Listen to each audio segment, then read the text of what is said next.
आज की वीडियो में मेरा मेन टॉपिक यही होगा कि मैं आप लोगों को समझाना चाहता हूँ कि अगर आपकी इस मार्केट में एनालिसिस गलत रही है, अगर आपको काफ़ी सारे नुकसान हुए हैं, तो फिर आपकी मार्केट में एनालिसिस गलत क्यों हुई है और उसे आप सुधारेंगे कैसे। जब से 2022 का साल शुरू हुआ है तब से लेकर अब तक बिटकॉइन के और क्रिप्टो करेंसी की पूरी मार्केट में काफ़ी अजीब सी हमें प्राइस एक्शन देखने मिल रहा है और कुछ क्लियर डायरेक्शन नहीं दिख रहा हमें चार्ट पर। इस वजह से शायद एनालिसिस करनी भी काफ़ी मुश्किल हो जाती है लोगों के लिए और इसी वजह से काफ़ी लोगों की एनालिसिस खराब हो जाती है और उनको नुकसान होते हैं। तो अगर आप लोग इनमें से ही कुछ लोग हैं तो फिर आपको ये वीडियो ज़रूर देखनी चाहिए। आपको मेन चीज़ तो यही समझनी है कि इन मार्केट्स की रियलिटी, इन मार्केट्स की असलियत क्या है, ये मार्केट्स असलियत में चलती कैसे हैं। इस क्रिप्टो करेंसी मार्केट में लोग सोचते हैं कि उन्हें सब कुछ पता है, उन्हें समझ आता है कि मार्केट किस तरह से चलती है, कि मार्केट में पैसा किस तरह से फ्लो करता है और लोगों को लगता है कि ये टेक्नोलॉजी का एसेट है, इसलिए लोगों को लगता है कि उन लोगों को सब कुछ पता है, वो लोग एक तरह से अहेड ऑफ द कर्व है, वो लोग बाकी लोगों से आगे निकल गए क्योंकि उन्हें टेक्नोलॉजी के एसेट के बारे में पता है। पर ऐसा नहीं है, काफ़ी चीज़ें होती है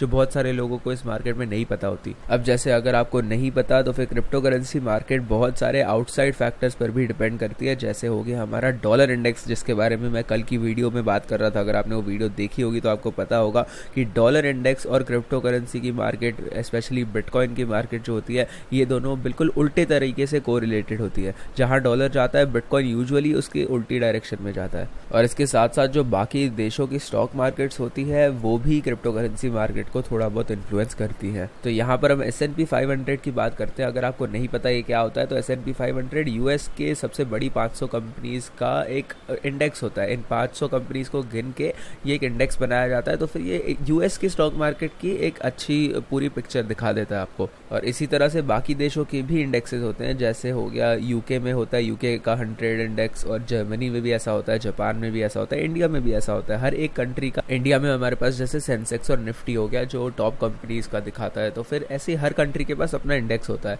तो यहाँ पर मैं कहना ये चाहता हूँ, जब ये सारे इंडेक्स की वैल्यू जब नीचे गिर रही होती है तब आप में इतना कॉन्फिडेंस नहीं होगा कि आप और ज्यादा रिस्की एसेट में अपना पैसा डालें। मतलब अगर दुनिया की सबसे बड़ी कंपनीज के स्टॉक नीचे गिर रहे हैं और नीचे गिरते ही जा रहे हैं काफी समय से, तो फिर इन्वेस्टर्स में इतना कॉन्फिडेंस नहीं होगा कि वो इसको छोड़ के और भी ज्यादा रिस्की एसेट्स में अपने पैसे डालें। और स्टॉक मार्केट के कंपैरिजन में बिटकॉइन तो उससे ज्यादा रिस्की एसेट ही माना जाता है। तो मेरे कहने का मतलब यही है कि अगर लोगों को, इन्वेस्टर्स को S&P 500 में इन्वेस्ट करके नुकसान हो रहा है तो फिर वो यहाँ से अपने पैसे निकाल के और भी ज्यादा रिस्की एसेट मतलब बिटकॉइन के अंदर अपने पैसे नहीं डालने वाले। पर ऐसा हमें यूजुअली तब देखने मिलता है जब मार्केट्स नीचे गिर रही होती है, पर जब मार्केट्स ऊपर जा रही होती है तब बिटकॉइन इनसे डीकपल कर जाता है। मतलब वो अपने आप अलग तरीके से परफॉर्म करने लग जाता है और इससे फिर कोरिलेटेड नहीं रहता। क्योंकि अगर आप S&P 500 से कंपेयर करें तो बिटकॉइन फिर भी इसके मुकाबले एक छोटी मार्केट है और छोटी मार्केट्स को मूव करना बड़ी मार्केट्स के मुकाबले ज्यादा आसान होता है। बिटकॉइन भी मार्केट कैपिटलाइजेशन के हिसाब से बहुत बड़ी मार्केट है, पर फिर भी S&P 500 के मुकाबले वो इतनी बड़ी नहीं है, इसलिए इसे मूव करना थोड़ा आसान हो जाता है। पर जब इस तरह से मार्केट्स नीचे गिर रही होती है और लोग डरे हुए होते हैं तब ये बिटकॉइन मार्केट हमारी S&P 500 और बाकी इंडेक्स की जो मार्केट्स होती है उन सब के साथ कोरिलेट होने लग जाती है और सारे प्राइसेस नीचे गिरने लग जाते हैं। अब यहाँ पर इस चार्ट पर मैं आपको एक चीज दिखाना चाहता हूँ। यहाँ पर जो बिटकॉइन ने ये पीक सेट की थी $48,000 पर। जब बिटकॉइन का प्राइस यहाँ पर था तब मैंने अपनी एक इथेरियम की ट्रेड ली हुई थी, जिसके बारे में आपको पता होगा अगर आप मेरी वीडियोस देख रहे हैं। तो इसी पोजीशन पर मैंने अपनी इथेरियम की जो ट्रेड थी वो क्लोज कर दी थी और मैंने यहाँ पर बिल्कुल नीचे उस ट्रेड को एंटर किया था। तो फिर बिल्कुल बहुत ही बढ़िया प्रॉफिट था, वो बिल्कुल नीचे से बिल्कुल ऊपर तक मैंने वो ट्रेड चला के रखी थी और 200% का प्रॉफिट हुआ था मुझे उस पर। और सभी VIP मेंबर्स को ये ट्रेड देखने मिली थी। तो अगर आपको भी 4Flies VIP ज्वाइन करना है तो डिस्क्रिप्शन में दी गई पहली लिंक को दबाएं, फिर हमारे फ्री गोल्ड टेलीग्राम चैनल के किसी भी पोस्ट के नीचे दिए गए @4Flies बटन को दबाएं और फिर दबाएं सेंड मैसेज वाले बटन को और हम आपको VIP के बारे में सारी जानकारी दे देंगे। तो मार्च के एंड में और अप्रैल की शुरुआत के बीच में हमें ये मूव देखने मिला था और ये चीज S&P 500 के चार्ट के साथ बहुत अच्छे से कोरिलेट हुई थी। यहाँ इसी चार्ट के ऊपर मैं आपको S&P 500 का भी चार्ट लगाकर दिखा देता हूँ। तो यहाँ पर आपको अब दो लाइनें दिखेगी, एक तो बिटकॉइन का चार्ट है और एक दूसरा ऑरेंज वाली जो लाइन है ये S&P 500 का चार्ट है। और जैसा मैंने कहा S&P 500 होता है यूनाइटेड स्टेट्स की 500 सबसे बड़ी कंपनीज का एक मिला के एक इंडेक्स होता है जो बहुत ही बढ़िया रिप्रेजेंटेशन है यूनाइटेड स्टेट्स की स्टॉक मार्केट की। एक बहुत बढ़िया रिप्रेजेंटेशन है, वो हमें बताता है कि स्टॉक मार्केट में चल क्या रहा है यूएस में। और यहाँ आप देख सकते हैं कि जब भी S&P 500 पर हमें ये पीक देखने मिली उसी वक्त हमें बिटकॉइन के चार्ट पर भी एक पीक देखने मिली थी। और जैसे ही S&P 500 का स्टॉक मतलब इंडेक्स का प्राइस नीचे गिरने लगा था उसी टाइम वो कोरिलेट हुआ था बिटकॉइन के प्राइस के नीचे गिरने के साथ साथ। और ये चार्ट देखकर, ये कोरिलेशन देखकर हम ये एक अंदाज़ा लगा सकते हैं कि S&P 500 का प्राइस अगर नीचे गिरता है तो फिर बिटकॉइन के चार्ट पर उसका क्या असर पड़ सकता है और बिटकॉइन उस हिसाब से कितना ज़्यादा नीचे गिर सकता है। पर इसके साथ साथ हम ये भी बता सकते हैं कि ये भी अंदाज़ा लगा सकते हैं कि बिटकॉइन का प्राइस कब ऊपर जाने लग सकता है, और ये हम कर सकते हैं सिर्फ S&P 500 के चार्ट को अच्छे से एनालाइज करके। अगर आप यहाँ इस चार्ट को ध्यान से देखें तो फिर मार्च के एंड में, अप्रैल की शुरुआत में इस समय पर मार्केट में थोड़ा डर काफ़ी ज़्यादा आ गया था और इसी समय S&P 500 का प्राइस नीचे गिर गया था और तभी ये कोरिलेट हो गया था बिटकॉइन के प्राइस ड्रॉप के साथ साथ। और ये पहली बार नहीं हुआ था, ये देखिए उससे पहले भी S&P 500 के चार्ट पर हमें एक बड़ा सा ड्रॉप देखने मिला था। ये वाला जो ड्रॉप था हमें जनवरी में देखने मिला था और पहला वाला इस ड्रॉप का जो हिस्सा था बिटकॉइन ने बिल्कुल उसी तरीके से ये ड्रॉप फॉलो किया था। पर उसके बाद 1-1.5 महीने तक बिटकॉइन ने S&P 500 को बहुत ही बढ़िया तरीके से आउट परफॉर्म किया। S&P 500 नीचे गिरा पर बिटकॉइन का प्राइस धीरे धीरे ऊपर जाने लगा था और अब ये मार्केट काफी डरी हुई है। इस वजह से हम फिर से S&P 500 से बिल्कुल सेम तरीके से कोरिलेट कर रहे हैं। और ये चीज आपको दिमाग में रखनी है कि जब एक मार्केट जैसे बिटकॉइन अभी बिल्कुल S&P 500 को सेम तरीके से फॉलो कर रहा है तो ये अपनी एक इंडिविजुअल मार्केट की तरह फंक्शन नहीं कर पा रहा है। अभी ये बिल्कुल S&P 500 को फॉलो कर रहा है और यही जो सबसे की पॉइंट है जो मैं आपको इस वीडियो में बताना चाहता था। आप लोगों को ये बात शायद पसंद ना आ रही हो, समझ ना आ रही हो, पर सुनिए, ये वीडियो आपके लिए बहुत ही इंपॉर्टेंट है, आपको ये समझना बहुत जरूरी है। मैंने काफी समय से ये थ्योरी टेस्ट की हुई है, मैं काफी समय से ऐसी चीजें देखते आ रहा हूँ और मैंने काफी बार देखा है कि ये सही तरीके से ही काम करती है ये थ्योरी मेरी। अब बिटकॉइन की जो मार्केट है वो पहले के मुकाबले बहुत बड़ी हो चुकी है। अब भी S&P 500 के मुकाबले छोटी है पर वैसे काफी बड़ी हो चुकी है। अब ये मार्केट उन दिनों में नहीं है जब हमारे जैसे कॉमन लोग मार्केट में बिटकॉइन खरीदेंगे और बिटकॉइन का प्राइस फ्लक्चुएट करेगा। हम में अब इतना दम नहीं रहा। अभी बड़ी बड़ी इंस्टीट्यूशंस जब बिटकॉइन खरीदती है, बहुत सारे बिटकॉइन खरीदती है, तब हमें कोई मूवमेंट देखने मिल सकते हैं। और बिटकॉइन की मार्केट में अब लिक्विडिटी भी बहुत ज्यादा आ चुकी है। अभी रिलेटिवली लो है वो लिक्विडिटी S&P 500 से कंपेयर करें तो, पर फिर भी काफी ज्यादा लिक्विडिटी आ चुकी है। और जैसा मैंने कहा, इस मार्केट को मूव करने के लिए आपको वो व्हाइट कॉलर इंस्टीट्यूशनल पैसा चाहिए जो मतलब इतना बिटकॉइन खरीद ले कि मार्केट उसी वक्त मूव करने लग जाए उनके पैसे आने की वजह से। तो ऐसा पैसा आता है उन लोगों से, उन इन्वेस्टर्स से जो S&P 500 में भी इन्वेस्ट करते हैं। तो ऐसे लोग अगर अपने S&P 500 के स्टॉक में, ऐसे इंस्टीट्यूशंस जो है वो हर जगह पैसे इन्वेस्ट करती हैं, तो अगर वो S&P 500 में पैसे खो रही है तो वो बिटकॉइन में क्यों अपने पैसे डालेंगी। इस वजह से हमें ये कोरिलेशन फिर देखने मिलती है, क्योंकि S&P 500 वाले लोग जो पैसे खो रहे हैं वो बिटकॉइन में भी पैसे खो रहे हैं। वो अपने वहां से खोए हुए पैसे बिटकॉइन के अंदर नहीं डालने वाले, क्योंकि ये और भी ज्यादा रिस्की एसेट है। और इसी वजह से, क्योंकि बिटकॉइन इस समय S&P 500 को बिल्कुल उसी तरीके से फॉलो कर रहा है, तो फिर हमें बिटकॉइन के चार्ट को एनालाइज करने का कोई मतलब ही नहीं बचा अभी के लिए, क्योंकि बिटकॉइन का चार्ट एनालाइज करना कभी कभी काफी मुश्किल, काफी कॉम्प्लिकेटेड हो जाता है। और इसलिए S&P 500 के चार्ट को अगर हम देखें, अगर वो सेम तरीके से बिटकॉइन भी परफॉर्म कर रहा है तो हम इसे एनालाइज कर सकते हैं। और इसे एनालाइज करना बिटकॉइन के कंपैरिजन में काफी ज्यादा आसान है। और अगर आपको यूएस की इकोनॉमी के बारे में भी थोड़ा बहुत आइडिया, अगर आपको थोड़ा बहुत भी टेक्निकल एनालिसिस आती है, आप मार्केट्स एनालाइज करना जानते हैं, तो फिर आपके लिए S&P 500 को एनालाइज करना बिटकॉइन के मुकाबले काफी ज्यादा आसान होगा। तो बिटकॉइन के चार्ट पर अगर हम सोचे कि बिटकॉइन का प्राइस अब अगर ये 30,000 से 35,000 डॉलर का जो सपोर्ट एरिया है इसके पास, अगर ये सपोर्ट एरिया बिटकॉइन खो देता है तो मेरे हिसाब से तो इसका प्राइस फिर सीधा इसके अगले सपोर्ट लेवल पर गिर जाएगा जो है $20,000। और मैं अपनी पिछली कुछ वीडियोस में इसके बारे में बात कर रहा था कि मुझे नहीं लगता 20 से 30,000 डॉलर के बीच में इतना कोई सपोर्ट लेवल है। तो अगर बिटकॉइन इतना नीचे गिर जाता है तो हमें S&P 500 के चार्ट पर भी ऐसा ही एक एक्सट्रीम ड्रॉप देखना पड़ेगा। ये वीडियो बनाने का आइडिया मुझे एक ट्विटर अकाउंट से आया है जिसने एक ट्वीट की थी इस बारे में। एक डॉन ऑल्ट करके एक ट्विटर अकाउंट था जो अब प्राइवेट हो चुका है, तो मैं आपको उसके ट्वीट्स नहीं दिखा सकता, मैं शायद उसको फॉलो भी नहीं करता क्योंकि वो प्राइवेट हो गया, पर उसको मैं एक शाउट आउट देना चाहता था एक ट्वीट की वजह से, और उसी ने मुझे इंस्पायर किया ये वीडियो बनाने के लिए। पर मेन बात यही है, उसने भी यही कहा था कि अगर हमें बिटकॉइन को $20,000 पर गिरते हुए देखना है, अगर बिटकॉइन उतना नीचे गिरता है तो हमें उसके लिए S&P 500 को भी उतना नीचे गिरता हुआ देखना पड़ेगा। और ये पॉइंट है जहां पर लोगों की एनालिसिस खराब हो जाती है, गलत हो जाती है, क्योंकि लोग सोचने लग जाते हैं कि बिटकॉइन अब भी अपने इंडिविजुअल एसेट की तरह मूव कर रहा है और उसकी कोई कोरिलेशन नहीं है S&P 500 से। ऐसा बिल्कुल नहीं है। ये क्लियरली आप देख सकते हैं इस चार्ट पर कि ये दोनों कोरिलेटेड है। इस समय लोग ये रियलाइज नहीं कर रहे हैं इस समय कि बिटकॉइन इस समय एक इंडिविजुअल एसेट नहीं है, वो बिल्कुल अपने S&P 500 के मर्सी पर है एक तरह से, और S&P 500 जो कर रहा है बिटकॉइन इस समय वही कर रहा है। तो बिटकॉइन एक इंडिविजुअल एसेट की तरह बिल्कुल भी फंक्शन नहीं कर पा रहा है इस समय। और दिक्कत तब आ जाती है जब ये लोग छोटे छोटे ऑल्ट कॉइन्स ट्रेड करने लग जाते हैं, जैसे कार्डानो तो फिर भी एक बड़ा ऑल्ट कॉइन है, पर मान लीजिए कोई भी रैंडम सा छोटा सा ऑल्ट कॉइन कोई ट्रेड कर रहा है और इस ऑल्ट कॉइन को वो लोग बहुत ही अच्छे से टेक्निकल एनालिसिस लगाकर एनालाइज करने की कोशिश करते हैं कि जैसे वो एक इंडिविजुअल मार्केट हो। और फिर मैं आपको आके बोलता हूँ कि ये कॉइन बहुत ही ज्यादा छोटा है कि ये अपना ऑर्गेनिक प्राइस एक्शन बना सके, जो अपना इंडिविजुअल प्राइस एक्शन बना सके, और इन द एंड ये कॉइन बिटकॉइन की तरह ही परफॉर्म करने वाले, ये कॉइन बिटकॉइन को ही फॉलो करेगा, ये एक इंडिविजुअली एसेट की तरह नहीं परफॉर्म कर सकता, क्योंकि इसकी मार्केट कैपिटलाइजेशन बहुत ही ज़्यादा कम है बिटकॉइन के मुकाबले,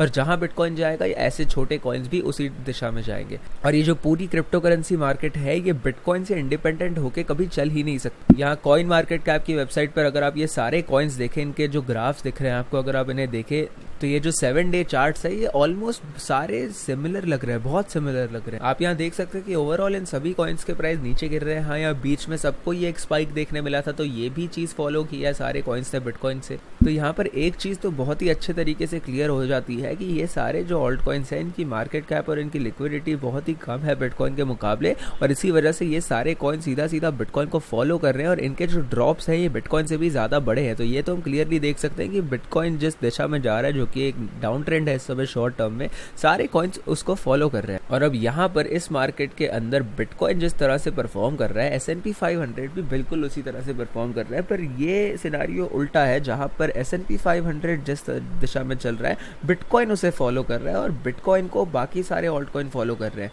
और S&P 500 पर जो हमें ड्रॉप्स देखने मिलते हैं वो हमें बिटकॉइन पर और ज़्यादा बड़े देखने मिलते हैं, और बिटकॉइन पर जो हमें ड्रॉप्स देखने मिलते हैं हमें बाकी ऑल्ट कॉइन्स में उससे भी ज़्यादा बड़े ड्रॉप्स देखने मिलते हैं, क्योंकि इनकी लिक्विडिटी उससे कम है। यहाँ पर फिर से S&P 500 और बिटकॉइन के चार्ट्स को साथ में लगा देते हैं। ये जो ऑरेंज लाइन में लगा रहा हूँ ये फिर से S&P 500 का चार्ट है। मैं फिर से आपको दिखाना चाहता हूँ कि पिछले 7 दिनों में इस चार्ट पर हुआ क्या है। तो यहाँ पर देखते हैं 22 अप्रैल को क्या हुआ था। 22 अप्रैल पर मैं एक वर्टिकल लाल लाइन लगा देता हूँ, और तब से लेकर अब तक का प्राइस एक्शन अगर आप इस चार्ट पर देखें तो फिर ये बहुत ही सिमिलर प्राइस एक्शन रहा है दोनों के बीच में। ये बहुत ही ज़्यादा अच्छे से कोरिलेटेड है ये मार्केट इस समय, और बिटकॉइन बहुत ही अच्छे से फॉलो कर रहा है S&P 500 को। मैं अब थोड़ा और जूम इन करके आपको दिखाना चाहता हूँ कि यहाँ पर इस डाउन ट्रेंड के अंदर किस तरह के मूवमेंट हमें देखने मिले थे। मेरा लैपटॉप अभी थोड़ा सा हैंग हो रहा है, तो इसको मैं रिफ्रेश कर देता हूँ। अच्छा, ट्रेडिंग व्यू का पेज हैंग हो रहा है, इसे रिफ्रेश कर देता हूँ एक बार। पता नहीं ये हैंग क्यों कर रहा है इस तरीके से, बट 2 मिनट रुक जाइए।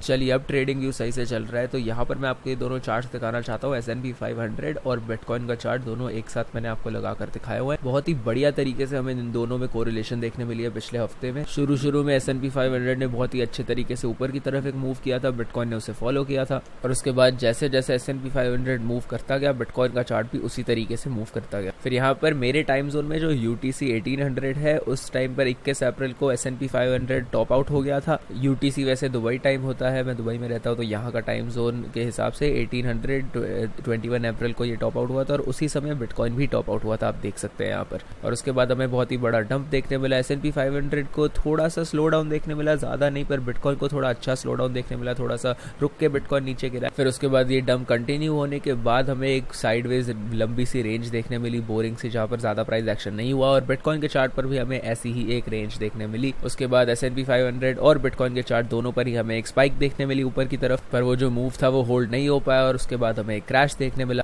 फिर दोनों ही मार्केट्स ऊपर गई और अब फिर से दोनों ही मार्केट्स नीचे की तरफ आ रही है। तो ये बहुत ही ज़्यादा क्लियर है कि पिछले हफ्ते 10 दिन से जो S&P 500 और बिटकॉइन की मार्केट्स है बहुत ही अच्छे तरीके से कोरिलेट हो रही है। और वैसे ये 1 घंटे वाली टाइम फ्रेम है, अगर आप इससे जूम आउट करके बड़ी टाइम फ्रेम पर जाए तो जो थोड़ी बहुत आपको डिफरेंसेस भी देखने मिल रही है वो भी बड़े टाइम फ्रेम पर बिल्कुल देखने नहीं मिलेगी। जैसे अगर आप 4 घंटे वाले चार्ट को देखें, आप 1 दिन वाले चार्ट को देखें, तो आपको ये जो डिफरेंसेस है ये बिल्कुल भी नहीं दिखेंगे। आपको लगेगा कि ये दोनों मार्केट्स बिल्कुल ही सेम तरीके से मूव कर रही थी। तो ये चीज़ बहुत ही अच्छे तरीके से अब क्लियर हो चुकी है कि S&P 500 और बिटकॉइन की मार्केट बिल्कुल सेम तरीके से मूव कर रही है, बहुत अच्छे से कोरिलेटेड है। पर यहाँ पर दिक्कत की बात यह है कि बिटकॉइन जो है वो S&P 500 को फॉलो कर रहा है और S&P 500 अपने इंडिविजुअली मूव कर रही है। पर अगर आपको इसकी चिंता नहीं है कि S&P 500 आगे जाके कहाँ जाने वाला है, क्योंकि आपको स्टॉक मार्केट में विश्वास है, तब तो बिटकॉइन के लिए वो बहुत अच्छी बात है। और वैसे भी ये सारी चीज़ें हमें इसलिए देखने मिल रही है, स्टॉक मार्केट और बिटकॉइन का प्राइस एक्शन थोड़ा खराब इसलिए हो रहा है क्योंकि हमारा डॉलर इंडेक्स जो है वो बहुत ही बढ़िया तरीके से शूट अप कर रहा है। और कल मैंने इस पर डॉलर इंडेक्स पर एक वीडियो बनाई थी, अगर आपने वो नहीं देखी तो फिर चैनल को सब्सक्राइब कर दीजिए, नोटिफिकेशन बेल दबाइए ताकि आप ऐसी वीडियोस मिस ना करें। और अगर आपको ये वीडियो भी पसंद आ रही है तो इसे भी लाइक ज़रूर कर दीजिएगा। और अगर आपको उसी एक्सचेंज पर ट्रेड करना है जहाँ पर मैं ट्रेड करता हूँ तो आपके लिए बाय बायबिट बहुत ही बढ़िया एक्सचेंज होगा। मैंने इसके लिए लिंक आपको डिस्क्रिप्शन में दे रखी है। इस लिंक का इस्तेमाल करके अगर आप बायबिट पर साइन अप करते हैं तो आपको कुछ फ्री का पैसा मिलेगा अपने डिपॉजिट के हिसाब से। आप जितना डिपॉजिट करते हैं उस हिसाब से आपको कुछ फ्री कैश मिलेगा, जिससे आप ट्रेड कर सकते हैं, और इन ट्रेड्स पर आप जो भी प्रॉफिट कमाएंगे वो आप बाहर अपने बैंक अकाउंट में भी निकाल सकते हैं। तो आपको कुछ फ्री का कैश मिल रहा है ट्रेड करने के लिए, सिर्फ मेरी लिंक का इस्तेमाल करना है और आपको वो कैश आपके अकाउंट में डिपॉजिट हो जाएगा। तो अब चार्ट पर वापस आ जाते हैं। मैं यही कहना चाहता हूँ कि डॉलर इंडेक्स और जब अच्छी तरीके से परफॉर्म करता है तब हमें बाकी मार्केट्स में ड्रॉप्स देखने मिलते हैं, जैसे S&P 500 हो गया, गोल्ड मार्केट हो गई, बिटकॉइन हो गया, सभी ड्रॉप करने लग जाते हैं और बाकी कोई मार्केट अच्छे से परफॉर्म नहीं करती। मैं इसके लिए आपको ज़्यादा एग्जांपल नहीं देने वाला क्योंकि इसमें बहुत ज़्यादा टाइम लग जाएगा, और वैसे भी कल मैंने एक वीडियो बनाई ही थी बिटकॉइन और डॉलर इंडेक्स के कोरिलेशन के बारे में। पर जब भी डॉलर इंडेक्स इस तरह से शूट करता है तब हमें बाकी मार्केट्स में एक डाउन ट्रेंड देखने मिलता है। पर इसका उल्टा भी सही होता है, जब डॉलर इंडेक्स नीचे गिरने लगता है तब बाकी मार्केट्स अच्छा परफॉर्म करने लग जाती है। जैसे पिछली बार मार्च 2020 में जो कोरोना वायरस वाला डंप हुआ था तब डॉलर इंडेक्स बहुत ही तेजी से नीचे गिरा था, तब बिटकॉइन बहुत ही बढ़िया तरीके से ऊपर जाने लग गया था। मैं आपको फिर से यही चीज़ दिखाना चाहता हूँ जो मैंने कल की वीडियो में आपको दिखाई थी। इन दोनों के बीच की जो कोरिलेशन है, यहाँ पर मैं आपको ऑरेंज वाला जो चार्ट है ये इस बार ये बिटकॉइन का चार्ट है जो डॉलर के साथ मैं आपको दिखाना चाहता हूँ बिल्कुल सेम टाइम पे, ताकि आप देख सकें कि उस टाइम जब डॉलर ड्रॉप हो रहा था तो बिटकॉइन के चार्ट पर क्या हो रहा था। तो ये देखिए, दोनों चार्ट आपके लिए डिस्प्ले हो गए। ऑरेंज वाला है बिटकॉइन का चार्ट और नॉर्मल वाला जो है वो डॉलर का चार्ट है। और देखिए, और यहाँ पर आप देख सकते हैं कि जब बिटकॉइन का प्राइस नीचे गिर रहा था, जब कोरोना वायरस का ड्रॉप आया था तो फरवरी में बिटकॉइन का प्राइस नीचे गिरने लग गया था और इस टाइम पर स्टॉक मार्केट्स भी थोड़ा नीचे गिर रही थी, पर डॉलर इंडेक्स उस टाइम बिल्कुल शूट अप हो गया था और काफ़ी ऊपर पहुंच गया था। पर जब इसका उल्टा होने लगा, जब डॉलर की वैल्यू नीचे क्रैश करने लगी, तब आप देख सकते हैं उसी टाइम ये चीज़ फ्लिप हो गई और बिटकॉइन का प्राइस फिर रिकवर करके ऊपर जाने लग गया। और ये सिर्फ बिटकॉइन के साथ ही नहीं हुआ था, बाकी सारी कन्वेंशनल मार्केट्स में, स्टॉक मार्केट में भी हमें यही देखने मिला था। जब डॉलर इंडेक्स नीचे गिर रहा था तो जैसे ही बिटकॉइन ऊपर जा रहा था उस समय बाकी सारी मार्केट्स भी बहुत बढ़िया परफॉर्म कर रही थी, बिल्कुल डॉलर के उल्टा परफॉर्म कर रही थी। और आप यहाँ पर देख ही सकते हैं कि डॉलर कितना ज़्यादा नीचे गिरता गया, इसका तो डाउन ट्रेंड बहुत ही ज़्यादा खराब था। और उसी समय पर बिटकॉइन चला गया था 4,000 से 40,000 डॉलर पर, एक 10x गेन किया बिटकॉइन ने। उसके बाद जाकर बिटकॉइन थोड़ी देर के लिए रुका था और थोड़ा सा नीचे गिरा था। और जब बिटकॉइन 40,000 पर टॉप आउट हुआ था, वो एग्जैक्ट जगह थी जहाँ पर डॉलर बॉटम आउट हुआ था उसी समय पर। तो ये एक बहुत ही इंटरेस्टिंग कोरिलेशन होती है इन दोनों के बीच में। और जैसा मैंने अपनी पिछली वीडियो में बताया था, डॉलर इंडेक्स के सामने एक बहुत ही बड़ी रेजिस्टेंस, बहुत ही इंपॉर्टेंट रेजिस्टेंस आ रही है, जो एक लाइन जो 6 साल से रेजिस्टेंस के तौर पर काम आ रही है। तो अगर उस रेजिस्टेंस पर हमें दिक्कत देखने मिलती है तो बिटकॉइन के लिए वो काफ़ी अच्छा हो सकता है। अब मैं इसकी ज़्यादा डिटेल में नहीं जाने वाला क्योंकि मैंने पिछले वीडियो में इसके बारे में बहुत डिटेल में बात की थी। तो अगर आपको इसके बारे में वीडियो देखनी है तो आप मेरी पिछली वीडियो जाकर देख सकते हैं। तो अब मार्केट में चल क्या रहा है, अगर आपको मेरा ओपिनियन चाहिए कि मेरे हिसाब से मार्केट में क्या होने वाला है, आपको ये तो पता ही है कि लोग चाहते हैं, लोग एक्सपेक्ट कर रहे हैं कि सारी मार्केट्स नीचे गिरने वाली है और मार्केट्स बहुत ज़्यादा ड्रॉप होने वाली है और लोगों के लिए अच्छा समय नहीं होगा, हो सकता है कि रिसेशन हो जाए। लोग ऐसा सोच रहे हैं कि सारी स्टॉक मार्केट, सब कन्वेंशनल मार्केट्स जो है वो नीचे गिरती रहेंगी। और जब ऐसा एक चीज़ मान लीजिए, मेरे हिसाब से जो आज तक मैंने देखा है, जब भी लोग इस तरह के बड़े बड़े ड्रॉप्स एक्सपेक्ट कर रहे होते हैं तब आपको ऐसे ड्रॉप्स देखने नहीं मिलते। अगर आप उसको पहले से एक्सपेक्ट कर सकते हैं तो लोग पैसे खोएंगे कैसे? अगर आपको पहले से ही लग रहा है कि पैसे आप खोने वाले हैं तो फिर आप पहले ही मार्केट से पैसे निकाल लेंगे। अगर आपको लगता है मार्केट ड्रॉप होने वाली है तो इसमें प्रेडिक्शन की बात ही कहाँ बची। ऐसे जो ड्रॉप्स होते हैं, जो ऐसी मार्केट रिसेशन होती है, ये होती है अचानक से, जब किसी को कोई अंदाजा नहीं है कि ऐसा हो सकता है और अचानक से कोई ऐसा इवेंट होता है जिसके बाद प्राइस बहुत तेजी से नीचे गिर जाता है। पर इस समय लोग ये चीज़ एक्सपेक्ट कर रहे हैं और इस वजह से मुझे नहीं लगता कि हमें एक बड़ा ड्रॉप इस समय मिल सकता है किसी भी मार्केट में। जिस तरह की रिसेशन और मार्केट ड्रॉप हमें 2008-2009 में देखने मिले थे, उस तरह के जो ड्रॉप होते हैं वो बहुत ही तेज, बहुत ही अचानक से होते हैं, किसी को कोई अंदाजा नहीं होता, किसी के पास ऐसी सुपर पावर नहीं है जो बता सकता है कि कब ड्रॉप होने वाले हैं। पर अगर आपको इतनी एक्सपेक्टेशन है कि ड्रॉप होने वाले, उस समय हमें ऐसे ड्रॉप नहीं देखने मिलते। और जब आपको इस तरह के छोटे छोटे बहुत सारे ड्रॉप मिल जाते हैं ना, उसके बाद हमें एक बड़ा सा ड्रॉप देखने मिलता है। ये छोटे छोटे ड्रॉप्स भी बहुत इंपॉर्टेंट है, जिन्हें देखकर लोगों को लगता है कि ये ड्रॉप बहुत बड़ा होने वाला है, पर वो बड़ा होता नहीं, मार्केट हर बार रिकवर कर जाती है। तब लोगों को विश्वास होने लग जाता है कि जब एक जो असली वाला जो बड़ा ड्रॉप जब हो रहा होता है, तब लोगों को फिर विश्वास हो जाता है उस समय कि हाँ, ये भी एक रिकवरी हमें देखने मिल जाएगी, ये भी एक बड़ा ड्रॉप नहीं है।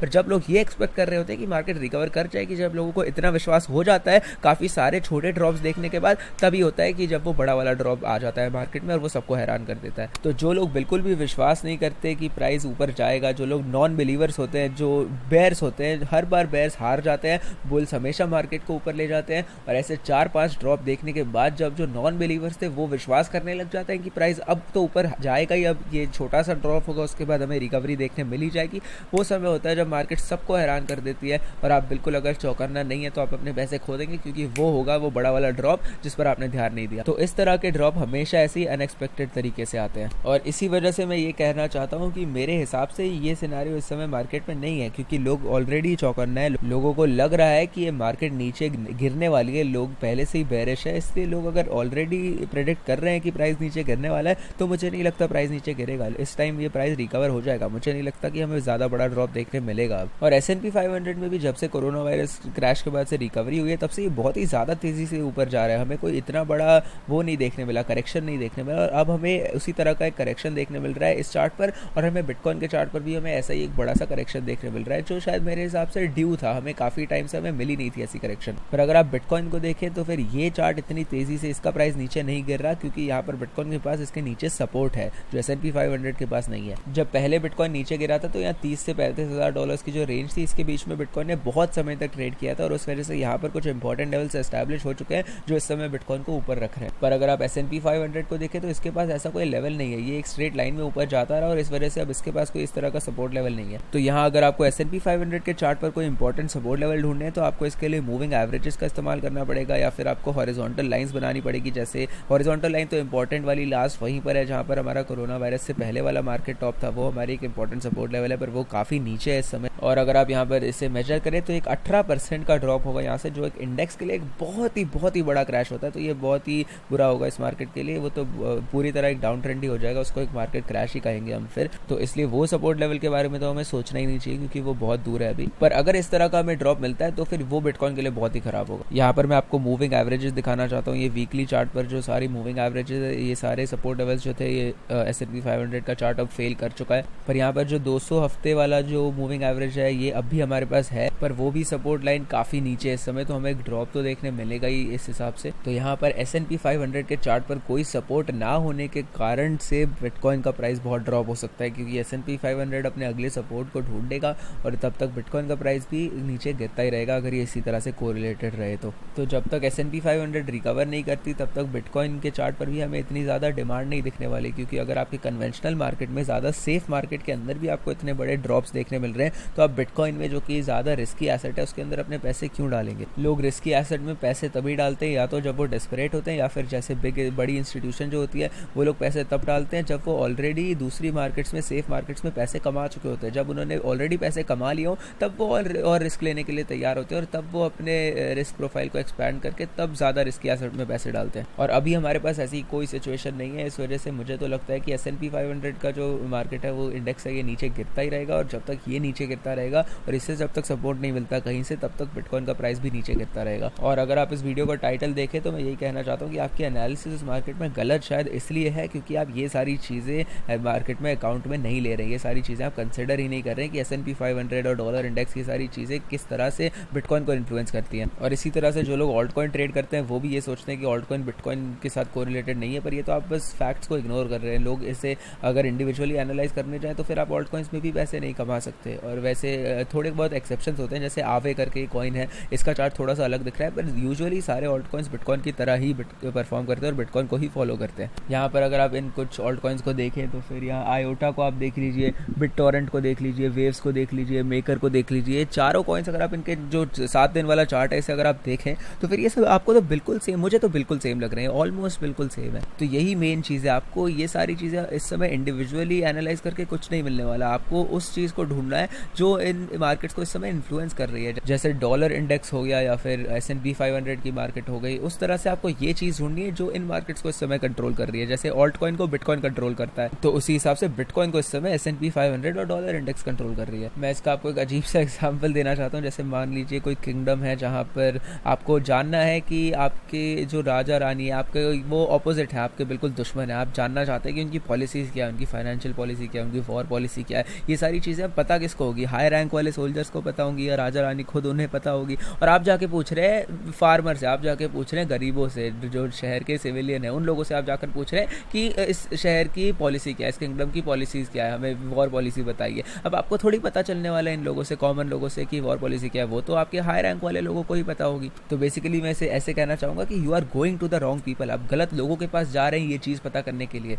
इसलिए इस समय भी बिटकॉइन के चार्ट को एनालाइज करते हुए आपको बिटकॉइन के चार्ट से कोई मतलब ही नहीं होना चाहिए, आपको वो देखना है कि इसे कंट्रोल कौन कर रहा है, मेन पावर में कौन है, वो इस समय है S&P 500। और अगर आप S&P 500 को देखते हैं और आपको इसे देखकर लगता है कि ये बहुत ही बेकार तरीके से परफॉर्म कर रही है और बिटकॉइन इससे कोरिलेटेड है, तो ये तो सीधी सीधी बात है कि यही इसे कंट्रोल कर रही है, और अब ये जिस दिशा में जाएगी जाएगी उसी हिसाब से बिटकॉइन परफॉर्म करने वाला है। और इस समय S&P 500 जहाँ पर है, ये जो सपोर्ट लेवल इसके पास है, अगर ये लेवल भी फेल हो जाता है, जो बहुत ही इंपॉर्टेंट सपोर्ट है इस समय मेरे हिसाब से, ये लास्ट लाइन है इसके सपोर्ट की। इस समय अगला वाला जो सपोर्ट लेवल है मेरे हिसाब से यहाँ से 500 पॉइंट्स नीचे है, तो मेरे हिसाब से यहाँ पर हमें एक और बड़ा सा ड्रॉप देखने मिल सकता है इस चार्ट पर। अगर आप इसे मेजर करें तो यहाँ से पिछले 3 हफ्तों में S&P 500 11% से नीचे गिर चुका है, और अगर आप बिटकॉइन के चार्ट पर यही चीज़ देखें तो फिर उतने ही टाइम फ्रेम में बिटकॉइन गिर चुका है 20% से नीचे। मतलब ये एक ऑलमोस्ट डबल ड्रॉप हो गया, 11 और 20% ऑलमोस्ट डबल ड्रॉप हो गया। तो अब मान लीजिए S&P 500 अगर अपने अगले सपोर्ट लेवल पर पहुंचता है और वो 13% से नीचे गिर जाता है, और बिटकॉइन अगर उतने ही समय में 25 से 26% से नीचे गिर जाता है, तो बिटकॉइन का प्राइस बिल्कुल वहीं पहुंच जाएगा जहां हमें पहले यहाँ पे जो बॉटम का सपोर्ट मिला था, वहां पर $30,000 के आसपास, $29,000-30,000 के आसपास हमें सपोर्ट मिल जाएगा। तो मेरे हिसाब से इस तरह की एनालिसिस करना इस समय बहुत ही ज़्यादा ज़रूरी है, क्योंकि अगर S&P 500 अपने अगले सपोर्ट लेवल पर गिर जाता है तो हमें देखना पड़ेगा कि बिटकॉइन कहाँ तक गिर सकता है। और इसके साथ साथ आपको डॉलर इंडेक्स की भी एनालिसिस करनी पड़ती है, क्योंकि वो भी एक बहुत ही बड़ा कंट्रोलिंग फैक्टर है।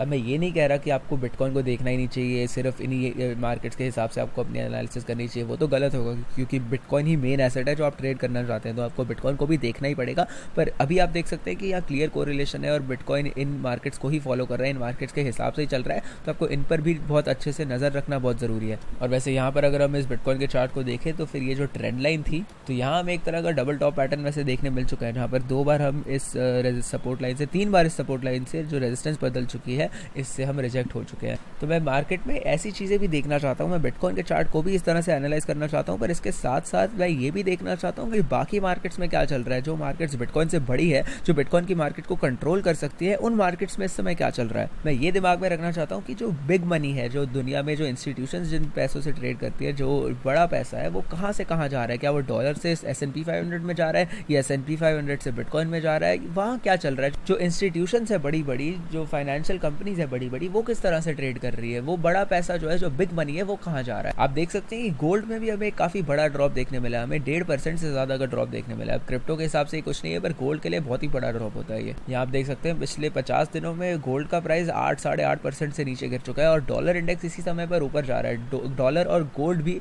बिल्कुल उल्टी तरीके से कोरिलेटेड है इस समय। तो हमें खुद से यही सवाल करना है कि बड़े स्केल पर, लार्ज स्केल पर, मैक्रो स्केल पर इस समय पैसा मूव कहाँ कर रहा है, कहाँ से कहाँ पर पैसा फ्लो कर रहा है, और इससे बिटकॉइन पर क्या असर पड़ेगा। ये चीज़ बिटकॉइन को, पैसा मूव करना बिटकॉइन को किस तरह से इफेक्ट करेगा। तो ये एक बिल्कुल ही अलग डायमेंशन है एनालिसिस की, जो आपको करनी चाहिए, जो काफ़ी लोग बिल्कुल भी ध्यान नहीं देते ऐसी चीज़ों पर, कि मैक्रो स्केल पर मार्केट्स में क्या चल रहा है। अगर आप इन चीज़ों पर ध्यान देंगे तो फिर आपकी जो बिटकॉइन की एनालिसिस है और आपको ट्रेड्स लेना आपके लिए काफ़ी ज़्यादा आसान होने लग जाएगा। और यही समय है जब आपको ये सारी चीज़ें पता होनी चाहिए, मार्केट्स के बारे में आपको ये सब पता होना चाहिए कि आप किस तरीके से ऐसे एनालिसिस करते हैं। और अगर आप इस समय पर अवेयर नहीं है तो फिर आप गलतियां कर बैठेंगे और आप अपने पैसे खो बैठेंगे अगर आप ट्रेड करने जाएंगे ऐसी एनालिसिस किए बिना। तो या तो ये सारी चीज़ें आप अभी सीख सकते हैं, या फिर जब मार्केट इस तरह से तेज़ी से मूव करने लग जाएगी और आपको समझ ही नहीं आ रहा होगा क्या हो रहा है, और आपकी सारी जो चांसेस है, सारे मौके, अपॉर्चुनिटीज़ आप खोते रहेंगे, तब आपको मार्केट ही सिखाएगी कि मार्केट में ये क्या चल रहा है। तो अगर आपको ऐसे मार्केट से सीखना है, आप सीख सकते हैं ज़रूर, पर आप काफ़ी सारे मौके खो बैठेंगे, काफ़ी सारे पैसे खो बैठेंगे ऐसे मार्केट से सीखते सीखते। पर अगर आपको सीखना है खुद कि किस तरह से आप मार्केट एनालाइज कर सकते हैं, आपको ये सारी चीज़ें अगर समझनी है, तो VIP आपके लिए एक बहुत ही बढ़िया जगह है, जहाँ पर मैं आपको, एक बिगिनर ट्रेडर है, मैं आपको इतनी अच्छे से ये आप समझ जाएंगे ये सारी चीज़ें मार्केट्स के बारे में, कि आप खुद ही जो ट्रेडर अभी है, आप उससे 10 गुना बढ़िया ट्रेडर हो जाएंगे कुछ देर बाद, बस ट्रेड करते हुए मुझे देखकर। मेरी एनालिसिस आप देख सकते हैं, मेरे एंट्री और एग्जिट पॉइंट्स आपको देखने मिलते हैं। आप देख सकते हैं कि मैं किस तरीके से एक ट्रेड को नेविगेट करता हूँ, किस तरीके से ट्रेड्स लेता हूँ, और उस ट्रेड को एडजस्ट मैं किस तरीके से करता हूँ। ये बहुत ही इंपॉर्टेंट चीज़ें हैं जो आपको पता होनी चाहिए, जो आप, अगर आप मुझे ट्रेड करते हुए, असली ट्रेडर को ट्रेड करते हुए देखेंगे तो आपको बहुत फायदा होगा। तो VIP ज्वाइन करने के लिए डिस्क्रिप्शन में दी गई पहली लिंक को दबाएं, फिर हमारे फ्री गोल्ड टेलीग्राम चैनल के किसी भी पोस्ट के नीचे दिए गए @45 बटन को दबाएं, फिर दबाएं सेंड मैसेज वाले बटन को, और हम आपको VIP के बारे में सारी जानकारी दे देंगे। और जो हमारा फ्री गोल्ड टेलीग्राम चैनल है, इसे भी आप जरूर ज्वाइन कर लीजिए। ये तो आप फ्री में ज्वाइन कर सकते हैं। 21-22 हज़ार मेंबर्स हैं हमारे पास, जिन्हें रोज़ की रोज़ फ्री एनालिसिस और मार्केट पर अपडेट्स हम रोज़ के रोज़ यहाँ पर डालते रहते हैं। तो अगर आपको VIP के लिए पे नहीं करना, तो आप फ्री गोल्ड चैनल तो ज्वाइन कर ही सकते हैं। और अगर आपको अपने ट्रेडिंग को ट्रांसफॉर्म करना है और एक बिल्कुल अलग ही ट्रेडर बनना है, जो बहुत ही अच्छे से पूरी मार्केट्स को समझता है, तो फिर आपको VIP ज्वाइन कर लेना चाहिए। क्योंकि बहुत सारे लोगों को हमने इस तरह से ट्रांसफॉर्म किया जिन्हें बिल्कुल ट्रेड करना नहीं आता था, पर आज वो लोग कंसिस्टेंटली प्रॉफिट कमा पा रहे हैं, वो एक कॉन्फिडेंट ट्रेडर बन चुके हैं अब। तो अगर आपको भी ऐसी चीज़ें सीखनी है तो आपके लिए VIP बहुत ही बढ़िया रहेगा, और उसे ज्वाइन करने के लिए स्टेप्स मैंने आपको स्क्रीन पर दिए हुए हैं। तो यही थी आज की वीडियो। मैं उम्मीद करता हूँ आपको ये वीडियो पसंद आई होगी। वीडियो को लाइक कर दीजिए, चैनल को सब्सक्राइब कर दीजिए, नोटिफिकेशन बेल भी दबा दीजिए और मिलते हैं अगली वीडियो में।